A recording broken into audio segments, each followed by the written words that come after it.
이 책에서는 6, 70대를 즐겁고 의미 있게 보내는 요령도 알려줍니다. 여기서 필요한 가장 기본적인 마음가짐은 할 수 없는 일을 한탄하지 말고 할 수 있는 일을 찾아 즐기는 것입니다. 나이가 많아서 불가능하다고만 생각하지 말고 지금 내가 할 수 있는 일을 찾아 나서는 사고방식입니다. 사실 저 역시 젊었을 때는 60대가 되면 대학 교수직 같은 몇 개의 역할을 내려놓아 업무의 강도를 낮추려고 했습니다. 하지만 막상 환갑을 맞이하고 나니 할 수 있을 때까지는 더 달려보자는 마음으로 바뀌었습니다. 노인 정신과 의사의 관점으로 나의 몸과 마음의 상태를 진단한 결과 아직 인생의 크기를 줄일 때가 아니라고 판단했기 때문이다. 그것이 나의 정답이었다고 지금도 확신합니다. 나는 지금 새로운 30년을 살아가고 있습니다. 60세가 되던 해 나는 환갑잔치를 하지 않았습니다. 친구들은 기념으로 한턱 쏴라 했지만 나는 마음속으로 이렇게 중얼거렸죠. 이제부터 진짜 내 인생이 시작이야. 누군가는 60세를 인생의 황혼이라 부릅니다. 하지만 나는 70세의 정답을 읽으며 깨달았습니다. 60세는 새로운 30대다. 이 말이야말로 진실입니다. 60세부터 80세까지 주어지는 자유시간 약 7만 3천 시간. 젊은 시절 직장에서 일하느라 썼던 그 시간만큼의 여유가 또다시 우리에게 주어진다는 사실을 아십니까? 그 긴 시간 동안 무엇을 하며 살 것인가? 그 질문에 답을 주는 책이 바로 이 책, 70세의 정답입니다. 처음 이 책을 손에 들었을 때 제일 먼저 눈에 들어온 문장이 있었습니다. 노후에 주어진 터무니없이 긴 시간을 유의미하게 보내는 방법은 단 두 가지다. 하나는 공부이고 하나는 일이다. 그 문장을 읽는 순간 나는 눈물이 핑 돌았습니다. 왜냐하면 나는 그 둘을 다 포기한 채 이제 좀 쉬자며 게으름을 정당화하고 있었기 때문입니다. 하지만 저자는 단호하게 말합니다. 인간의 뇌는 공부와 일 외에는 쉽게 질려버린다. 정확히 제 이야기였습니다. 처음엔 여행도 좋고 취미도 좋았습니다. 하지만 몇 달 지나자 허무해지기 시작했죠. 낚시도, 등산도, 미술관도 어느 순간 뇌를 자극하지 못했습니다. 그때 저는 1980년대 초 막 사회생활을 시작했을 때를 떠올렸습니다. 그때의 나는 피곤해도 즐거웠습니다. 왜냐하면 배우고 있었고 일하고 있었기 때문입니다. 이제 나이 들어 다시 그때의 에너지로 돌아갈 수는 없겠지만 마음만은 다시 그 시절처럼 살아야겠다고 결심했습니다. 책에서는 이렇게 말합니다. 75세든 80세든 일할 수 있다면 계속 일하는 편이 좋다. 그리고 연구로 뒷받침합니다. 노동은 인간을 건강하게 오래 살게 하고 충실감을 느끼게 해주며 행복한 노후를 만든다는 것입니다. 물론 노동이란 꼭 회사를 다니는 것만은 아닙니다. 파트타이머, 봉사활동, 심지어 집안일까지 포함됩니다. 유교의 정명사상을 떠올려 봅니다. 이름에 맞는 삶을 살아야 한다는 그 철학. 나는 이제 노인이라는 이름을 가졌습니다. 그렇다면 노인이라는 역할에 맞는 의미 있는 삶을 살아야 하는 것 아닐까요? 이 책은 단지 의학적 조언이나 생활 습관만을 말하지 않습니다. 그보다도 더 중요한 어떻게 살아야 하는가에 대한 통찰을 줍니다. 저는 정신과 의사가 쓴 책에서 이렇게 깊은 철학을 느낄 줄은 몰랐습니다. 저자는 또 이렇게 말합니다. 목표는 반드시 기간을 설정하라. 3년 안에 책을 완성하겠다. 1년 안에 자격증을 따겠다. 이런 식으로 말이다. 실제로 나는 이 조언을 듣고 블로그 글쓰기를 시작했습니다. 처음엔 하루에 한 줄 쓰기도 힘들었지만 지금은 내가 쓴 글이 몇천 명에게 읽히고 몇백 개의 댓글을 받기도 합니다. 이 작은 도전이 나를 다시 살아있게 만들었습니다. 불교에서는 마음을 수행이라 말하죠. 즉, 마음도 매일 닦고 길러야 한다는 뜻입니다. 공부란 바로 그 수행입니다. 배움은 끝나지 않습니다. 죽을 때까지 배워야 합니다. 이 책의 제목처럼 죽을 때까지 배우기 위한 정답, 그게 진짜 70대의 자세입니다. 내가 좋아하는 영화 버킷리스트에서 잭 니콜슨이 말했죠. 죽기 전에 하고 싶은 일을 써내려가라. 저는 올해부터 진짜로 버킷리스트를 쓰고 있습니다. 그리고 하나씩 지워가고 있습니다. 그때마다 내가 아직 살아있구나 라는 감각이 밀려옵니다. 이 책은 말합니다. 목표를 적는 순간 뇌에서 남성 호르몬 테스토스테론의 분비가 늘어나고 에너지가 솟는다.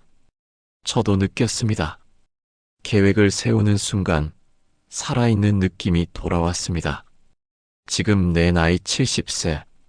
하지만 나는 아직 두 번째 청춘을 살아가고 있다고 느낍니다. 이제는 일을 하기 위해가 아니라 살아있음을 증명하기 위해 일하고 배우고 있습니다. 책에서는 이렇게 권합니다.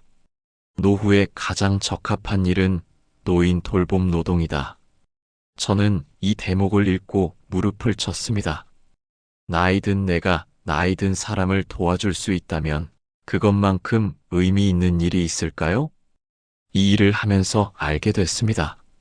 남을 돌본다는 것은 결국 나 자신을 치유하는 일이라는 거요. 그리고 이 책은 아주 중요한 조언도 해줍니다. 자식과는 적당한 거리를 유지하라. 처음엔 이 말이 냉정하게 느껴졌습니다. 하지만 곱씹을수록 진리였습니다. 간섭할수록 자식은 엇나가고 기다릴수록 자식은 자기 힘으로 일어납니다.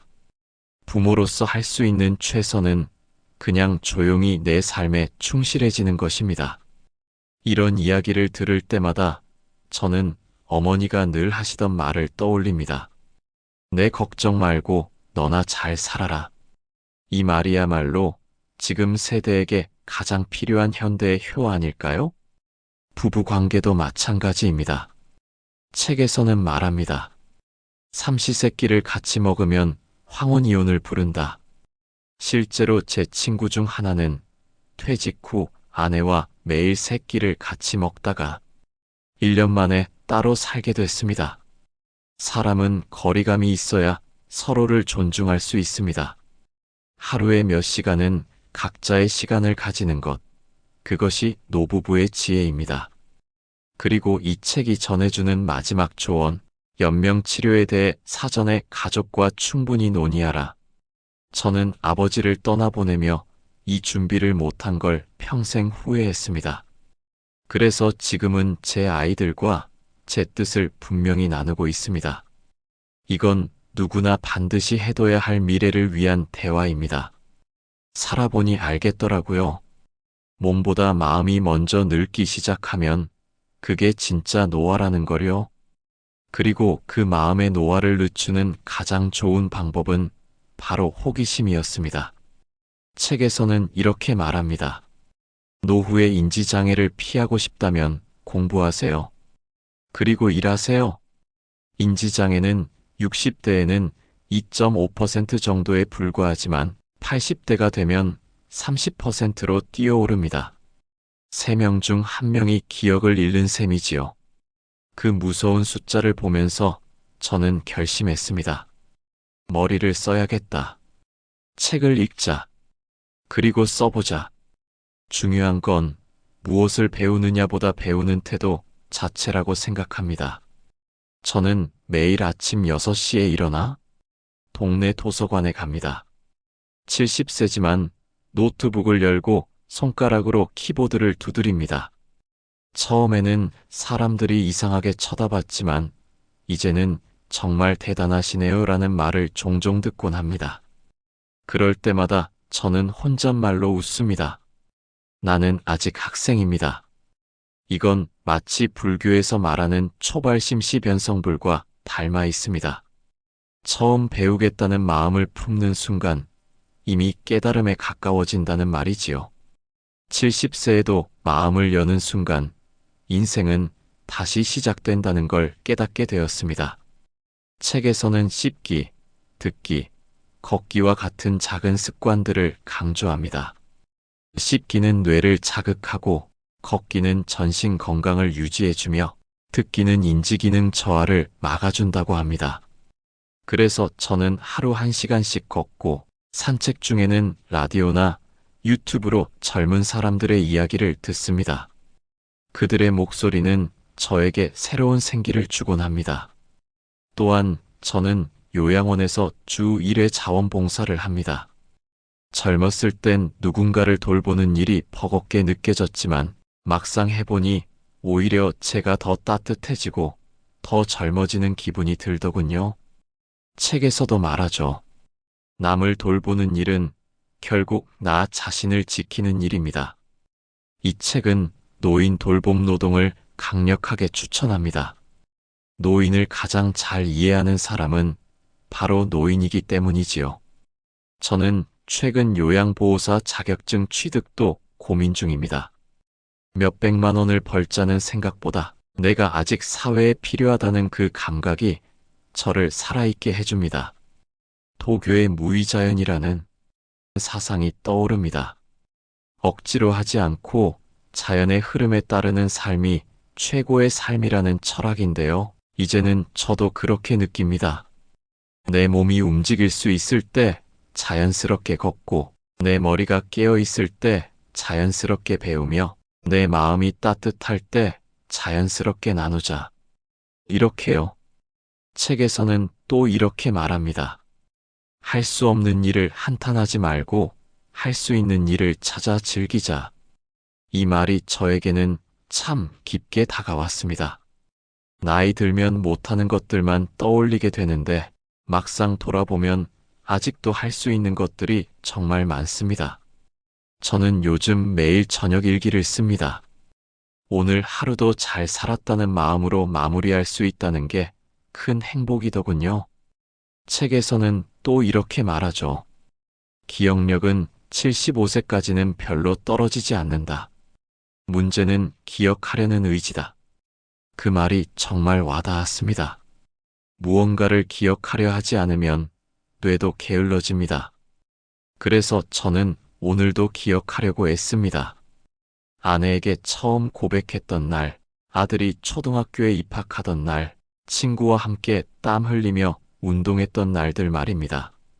가끔 이렇게 상상도 해봅니다. 지금 내 인생은 자서전의 몇 장쯤일까? 그리고 오늘 하루가 그 장면 속에서 의미 있게 쓰이도록 노력합니다. 책에서는 또 이렇게 강조합니다. 연명치료에 대해서는 사전에 가족들과 충분히 이야기하라. 이 부분은 참 중요합니다. 저 역시 아버지를 인공호흡기 달린 채 7개월간 병상에서 지켜보다 보내드렸던 경험이 있습니다. 마지막 뜻을 미리 듣지 못했던 그날이 제 인생의 가장 큰 후회로 남아 있습니다. 그래서 저는 자녀들과 이런 이야기를 미리 나눴습니다. 내가 내 손으로 밥을 먹지 못하고 말도 하지 못하게 된다면 그땐 조용히 떠나게 해다오. 이건 포기가 아니라 마지막까지 나답게 살아가겠다는 존엄의 선언입니다. 그리고 이 책에서 가장 날카롭지만도 현실적인 조언 중 하나는 바로 이 구절입니다. 삼시세끼를 부부가 함께 먹으면 황혼이혼을 부른다. 처음엔 좀 과한 표현이라 생각했지만 곱씹어보니 맞는 말이더군요. 은퇴 후 아내와 하루 종일 붙어 지내면서 작은 말다툼 하나에도 마음이 쉽게 다치게 되는 날들이 많아졌습니다. 그래서 저희 부부는 약속을 했습니다. 아침은 각자, 점심은 따로, 저녁만 함께. 그리고 서로에게 1~2시간씩의 혼자만의 시간을 주기로 했습니다. 그 결과 서로에 대한 존중과 감사가 더욱 커졌습니다. 책에서도 말하듯이 늙어가는 남편도 힘듭니다. 부부는 서로의 돌보미가 되어야 합니다. 저는 이제야 그 말을 이해하게 되었습니다. 아내가 제 지팡이가 되어주고 저는 아내의 그림자가 되어 지켜줄 수 있다면 그게 바로 우리가 함께 살아가는 이유 아닐까요? 아내와 그렇게 각자의 시간을 존중하며 지내다 보니 우리 둘 다 얼굴빛이 좋아졌습니다. 저는 친구들과 등산을 다니고 아내는 시장에 다녀오거나 노인복지관에서 프로그램을 듣습니다. 서로가 서로에게 구속이 아닌 동반자가 되기 위해 우리는 오히려 조금의 거리두기를 선택했습니다. 책에서 말한 또 하나의 인생 정답이 있습니다. 부모는 자식과 적당한 거리를 유지해야 한다. 이 부분은 솔직히 읽는 순간 마음이 좀 아팠습니다. 자식과 가까이 지내고 싶은 게 부모 마음 아니겠습니까? 하지만 돌아보면 저도 젊었을 땐 부모님 얼굴을 자주 떠올리지 못했던 시절이 있었습니다. 그러니 지금의 제 자식들도 그렇겠지요. 연락이 뜸해도 그것이 사랑이 없는 것이 아니라는 걸 이제는 이해합니다. 오히려 자식이 스스로 서서 살아갈 수 있도록 믿고 지켜봐 주는 것, 그게 진짜 부모의 역할이라는 걸 알게 됐습니다. 책에서는 이런 사례도 언급합니다. 부모가 자식의 취직이나 결혼에 관여할수록 자식은 더 엇나간다고 말이지요.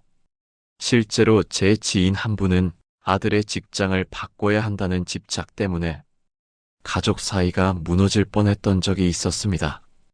결국 그분도 이제는 그냥 맡기자는 생각을 하시고 나서야 아들과의 관계가 회복되었다고 합니다. 저도 비슷한 경험이 있습니다. 아들이 제 눈엔 영 마음에 들지 않는 상대와 결혼을 하겠다 했을 때 한동안 괴로웠습니다. 하지만 책을 다시 읽으며 마음을 다잡았습니다. 그 아이 인생은 그 아이가 살아야지. 내가 바라는 대로만 살아야 하는 게 아니라는 걸 이제는 인정해야지. 그렇게 스스로에게 말하고 나니 마음이 한결 가벼워졌습니다. 그리고 어느 날 며느리의 손에 이끌려 함께 찜질방을 다녀왔는데 그날만큼은 이 세상 어느 누구보다 편안하고 따뜻한 하루를 보냈습니다. 괜찮구나. 내가 걱정할 게 아니었구나. 그제서야 깨달았습니다.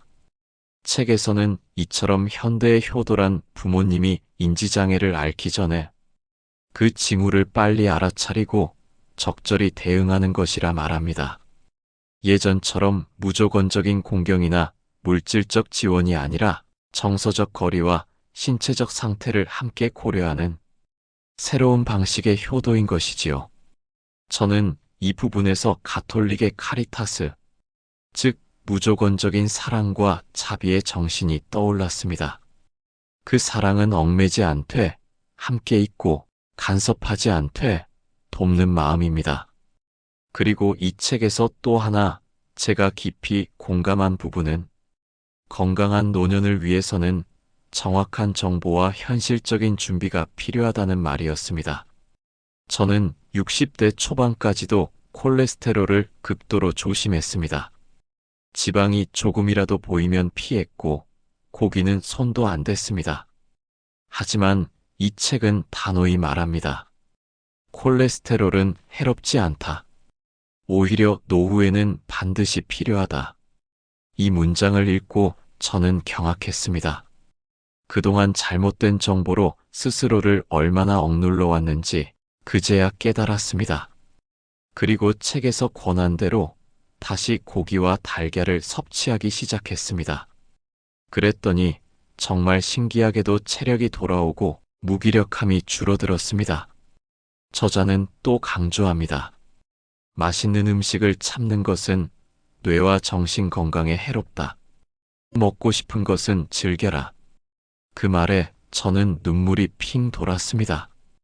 왜냐하면 저는 음식도 감정도 다 억누르며 살아온 사람이었거든요.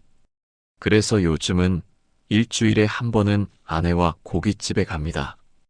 예전처럼 많이 먹지 않아도 그 한 끼가 주는 즐거움은 이루 말할 수 없지요. 그날 하루는 마치 젊은 시절로 돌아간 듯한 기분이 듭니다. 이 책은 정말 의학적인 책이면서도 동시에 삶의 철학서처럼 느껴졌습니다. 그 어떤 의사도 이렇게 노인의 심정을 깊이 이해한 상태에서 건강과 관계와 마음까지 아우르는 조언을 하지는 않았습니다. 책을 다 읽고 나니 이런 생각이 들었습니다. 70세는 끝이 아니라 이제야 제대로 내 인생을 살아볼 기회다. 이 책은 우리에게 그렇게 말해줍니다. 당신의 인생은 지금부터입니다. 그리고 저는 그 말을 믿고 오늘도 새로운 하루를 설계합니다. 자식에게는 기대지 않고 아내와는 적당히 떨어져 있고 사람들과는 따뜻하게 연결된 채로요. 이렇게 70세의 정답은 제가 앞으로 남은 30년을 살아갈 수 있도록 단단한 길잡이가 되어 주었습니다. 노년이 되어 다시 책상 앞에 앉게 될 줄은 몰랐습니다. 그리고 이 나이에 버킷리스트를 쓰게 될 줄도요. 책에서는 이렇게 말합니다. 유서를 쓰기 전에 버킷리스트부터 써보자. 이 문장을 읽었을 때 저는 펜을 들었습니다. 그리고 조용히 종이에 적었습니다. 하고 싶은 공부, 써보고 싶은 책, 가고 싶은 여행지, 만나고 싶은 사람. 처음엔 그저 막연한 상상처럼 느껴졌습니다. 그런데 이상하게도 하나씩 적어나가면서 몸에 생기가 돌기 시작했습니다. 책에서는 이렇게 설명합니다. 인간의 뇌는 단순합니다. 긍정적인 목표를 적는 것만으로도 신경 전달 물질과 테스토스테론의 분비가 늘어나고 실제로 에너지가 생깁니다. 정말 그랬습니다. 단순히 목표를 적었을 뿐인데 머릿속이 선명해지고 마음의 생기가 돌았습니다. 그 순간 저는 느꼈습니다. 이제야 진짜 내 인생을 살아보고 있구나. 목표를 세울 때 가장 중요한 건 기간이라는 말도 책에서 강조합니다. 막연하게 언젠가는 해야지 하지 말고 기한을 정하라. 그래서 저는 2026년 12월까지 자서전 초고 완성이라는 목표를 세웠습니다.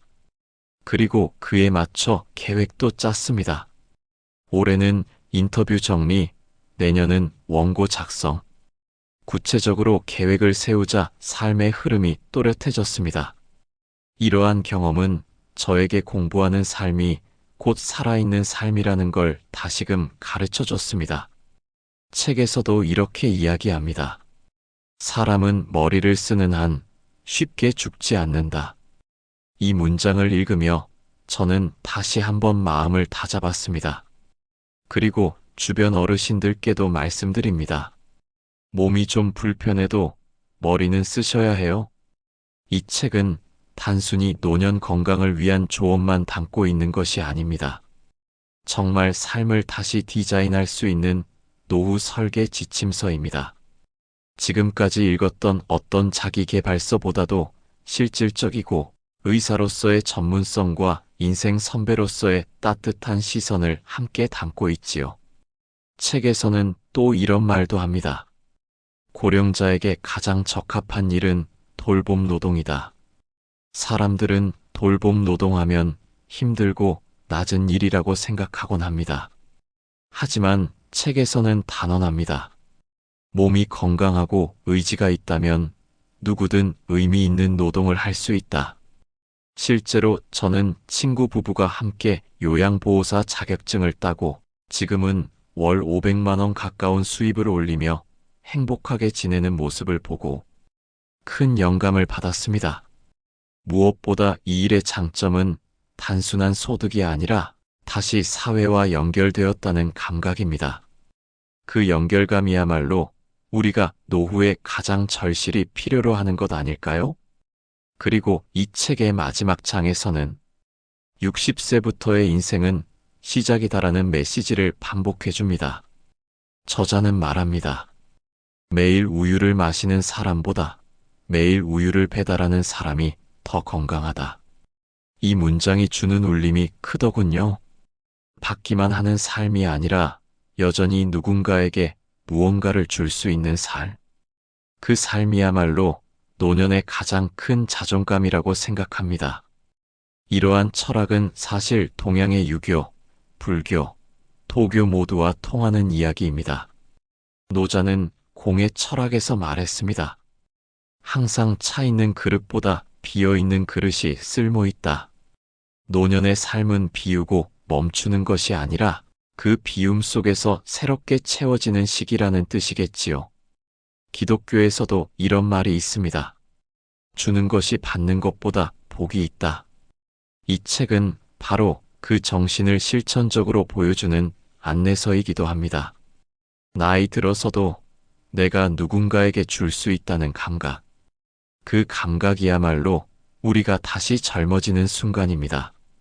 지금까지 이 책을 읽고 저는 분명하게 말씀드릴 수 있습니다. 70세는 끝이 아니라 다시 도약할 수 있는 정점입니다. 정년은 은퇴가 아니라 자유선언입니다. 그리고 이 책은 그 선언을 실천으로 바꾸게 해주는 구체적인 방법을 알려줍니다. 여러분, 남은 73,000시간 어떻게 보내고 싶으신가요? 저는 오늘도 묻습니다. 오늘 하루를 나는 살아냈는가? 그리고 이렇게 대답합니다. 예, 나는 오늘도 나답게 살았습니다. 이제 와 돌이켜보면 젊은 시절에는 너무도 당연하다고 여겼던 것들이 이 나이가 되어서야 얼마나 귀한 것이었는지를 깨닫게 됩니다. 걷는 것, 생각하는 것, 누군가와 대화하는 것, 그리고 무엇보다 하루를 내 뜻대로 살아가는 것 말입니다. 70세의 정답은 우리에게 묻습니다.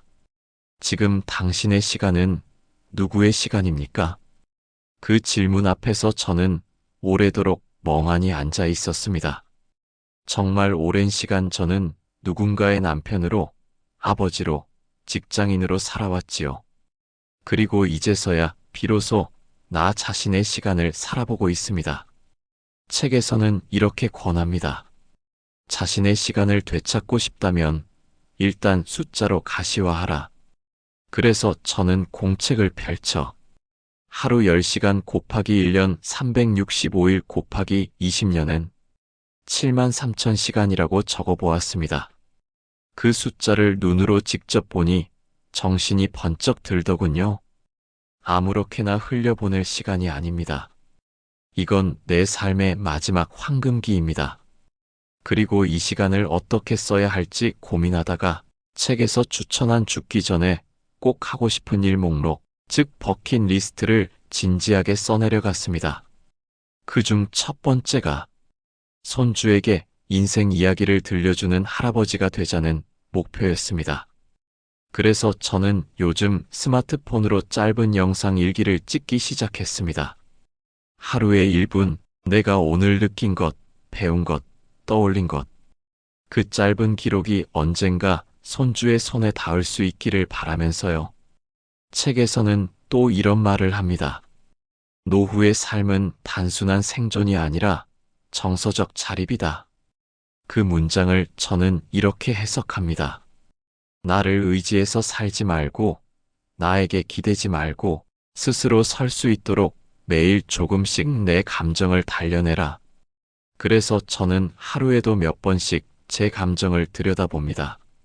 슬픔이 밀려올 때는 왜 슬픈가를 곱씹고, 화를 낼 때는 지금 꼭 화를 내야 하는가를 스스로에게 묻습니다. 책에서 권한 대로 전두엽을 단련하는 질문을 실천하는 것이지요. 왜? 지금 이 감정은 어디서 오는가? 내가 지금 해야 할 말이 무엇인가? 이 질문을 던질수록 제 안의 사고 회로가 더욱 정교해지는 걸 느낍니다. 또한 70세의 정답은 우리에게 이렇게 조언합니다. 노후의 경제적 불안은 정확한 숫자와 정보로 줄일 수 있다. 이 부분은 정말 실용적이면서도 중요한 이야기였습니다. 저는 책을 읽고 나서 국민연금, 장기요양보험, 노인돌봄 지원금 등 모든 정보를 꼼꼼히 정리해서 한 장짜리 도표로 만들었습니다. 처음에는 그게 굉장히 복잡하고 어렵게 느껴졌지만 막상 해보니 생각보다 간단했고 무엇보다 알고 있다는 것만으로도 마음이 편안해졌습니다. 책에서 말하듯 노후는 준비한 사람에게만 안정된 삶을 허락한다. 그 말이 정말 맞습니다. 준비는 곧 불안을 통제하는 기술입니다. 그리고 마지막으로 저는 이 책을 읽으며 삶의 속도를 조금 늦췄습니다. 조급하지 않게, 남들과 비교하지 않게, 스스로의 호흡을 믿고 살아가는 연습을 하고 있습니다. 도교에서는 소요이라는 말을 자주 씁니다. 한가롭게 논의는 자유로운 삶을 뜻하지요. 저는 이 책을 통해 진정한 의미의 소유가 바로 지금 이 시기 70세 이후에 가능한 삶이라는 것을 깨달았습니다. 자연과 함께 걷고 가끔 멈추어 꽃을 보고 누군가의 손을 잡아주고 또 가끔은 스스로를 꼭 안아주는 삶.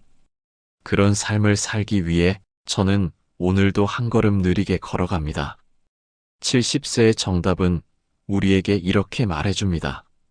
이제야말로 당신의 삶을 살 시간입니다. 그렇습니다. 이제는 더 이상 누군가의 기대에 부응하기 위해 살 필요가 없습니다. 이제는 나 자신이 만족하는 하루를 살아야 합니다. 70세. 그건 은퇴가 아니라 재탄생의 나이입니다.